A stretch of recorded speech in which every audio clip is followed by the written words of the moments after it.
Good evening. The Senate is ordering the arrest and detention of Pastor Apollo Quiboloy following his continued refusal to face the Chamber's investigation on his alleged crimes. The Senate Committee on Women, Children, Family Relations, and Gender Equality, led by Senator Risa Ontiveros, issued the order, which was signed by Senate President Juan Miguel Zubiri on Tuesday, March 19. According to a one-page document released by Zubiri's office, Quiboloy is ordered arrested and detained at the office of the Sergeant-at-Arms until he appears and testifies in the committee. Zubiri explains that signing the arrest order against Quiboloy is ministerial for him in accordance with the rules of the Senate. Purely ministerial naman on my part. We tried to do our best to, of course, to give due process to Pastor Quiboloy. We tried our best, even back-channeling, to ask Pastor Quiboloy to attend. Ayaw talaga niya pumunta dito. So we have no other choice but to issue the warrant of arrest. The Senate is investigating the reported cases of human trafficking, sexual abuse, and child abuse committed by Quiboloy and his organization, the Kingdom of Jesus Christ. The religious leader has repeatedly skipped the Senate panel's hearings. Quiboloy's camp earlier said the pastor's appearance in the hearings would supposedly compromise his rights. The United States stands by its ironclad commitment to defend the Philippines against an armed attack in the South China Sea. In a press conference in Manila, U.S. Secretary of State Antony Blinken reaffirms the defense pact between the U.S. and the Philippines amid rising tensions in the South China Sea. Beijing claims almost the entire South China Sea, including the West Philippine Sea, despite a 2016 arbitral ruling invalidating China's claim. The Mutual Defense Treaty between the U.S. and the Philippines states both countries will support each other in the event of an armed attack, including on Philippine vessels or aircraft anywhere in the South China Sea. According to Blinken, the waterway is critical to the interests not only of the Philippines, but also of the U.S. These waterways are critical to the Philippines, to its security, to its economy, but they're also critical to the interests of the region, the United States, and the world.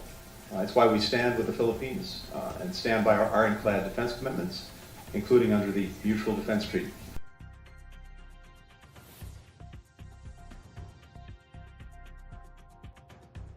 China says the United States has no right to interfere in the South China Sea issue after the U.S. stood by its defense commitment to the Philippines against an armed attack in its disputed waterway. During his visit to Manila, U.S. Secretary of State Antony Blinken reaffirmed the U.S. ironclad commitment to its defense pact with the Philippines.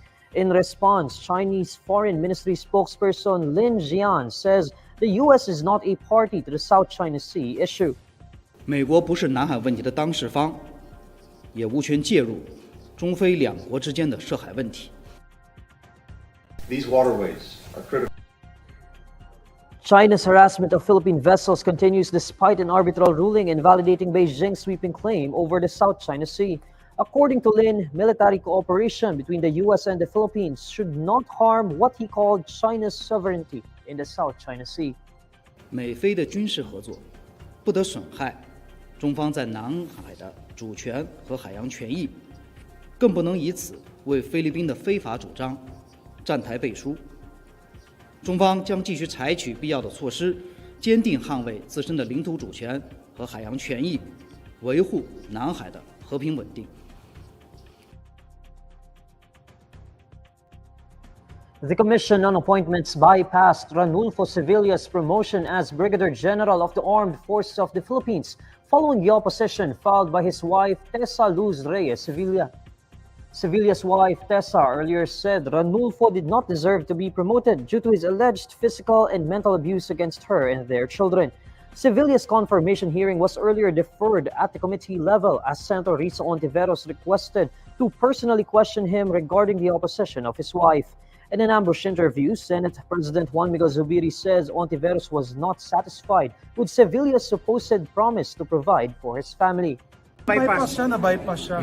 Ayaw talaga ni Senator Risa na hindi sapat sa kanya yung explanation na pangako lang na magbibigay siya ng pondo. Parang gusto yata in writing, in contract, so we'll see. So to give it to more time para magawa nila yung documentation, they move to bypass him.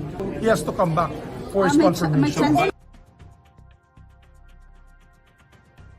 In a separate ambush interview, Commission on Appointments Panel on National Defense Chair Representative Jordan Jesus Romualdo says Sevilla would be back to his rank as colonel given the congressional body's ruling. Romualdo says he's hoping that Sevilla can resolve his issues. Hindi na niya magamit yung 1-star niya. So he'll be back to his rank as colonel, as bypass siya ngayon. So hopefully, ma-reappoint siya sa our president, BBM. So tatakil na po natin siya. And hopefully, he can resolve his personal issues. Dismissed Police Major Alan De Castro is detained in the Senate for supposedly lying about his alleged romantic relationship with the missing beauty queen Catherine Camilon. On Tuesday, March 19, the Senate Committee on Public Order and Dangerous Drugs cited De Castro for contempt after he repeatedly denied his relationship with Camilon. It was the first time De Castro faced the committee investigating the case of Camilon, who went missing in October last year. Panel Chairman Senator Bato de la Rosa asked De Castro if Camilon was his girlfriend, to which the dismissed cop repeatedly said no. But Camilon's mother and sister countered this, insisting that the missing beauty queen candidate was De Castro's girlfriend. De la Rosa again asked De Castro, reminding him that he was under oath, but the dismissed police officer continued to deny his relationship with Camilon. Resource persons from the National Bureau of Investigation and the Philippine National Police all attested that De Castro and Camilon had a relationship based on affidavits and photos of the two reportedly displaying affection. De la Rosa later declared he was not satisfied with De Castro's explanation. Camilon went missing on October 12, 2023 while traveling from Tuy to Batangas City. The 4 persons of interest in the killing of a Japanese national and her Filipino mother in Tayabas City are now suspects after authorities found new evidence related to the case.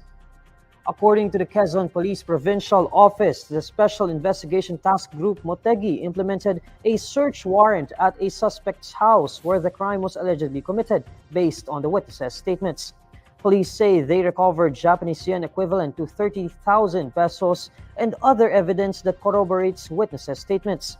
The Quezon Police Provincial Office does not reveal the names of the suspects, but indicates that 2 of them are relatives of the victims. Authorities earlier said that personal grudge or money might be the suspect's motive in killing the victims. Police earlier reported that the remains of Mai Motegi and her mother, Lori Litada, were found buried near a backyard of the residence of Litada's sister, Ligaya Oliva Pajulas in Tayabas City, Quezon. Here's the latest roundup of today's top stories. Philippine Senate orders the arrest of self-proclaimed Son of God, Pastor Apollo Quiboloy. United States Secretary of State Antony Blinken reaffirms USS Ironclad defense commitment to defend the Philippines against an armed attack in the South China Sea. And the DepEd issues show cause order against a public school teacher who had scolded her students in a viral video. These are the stories you need to know today. I'm Neil Mercado. Follow INQUIRER.net on Facebook, X, YouTube, TikTok, Instagram, and Reddit. For more stories, visit INQUIRER.net. Good evening.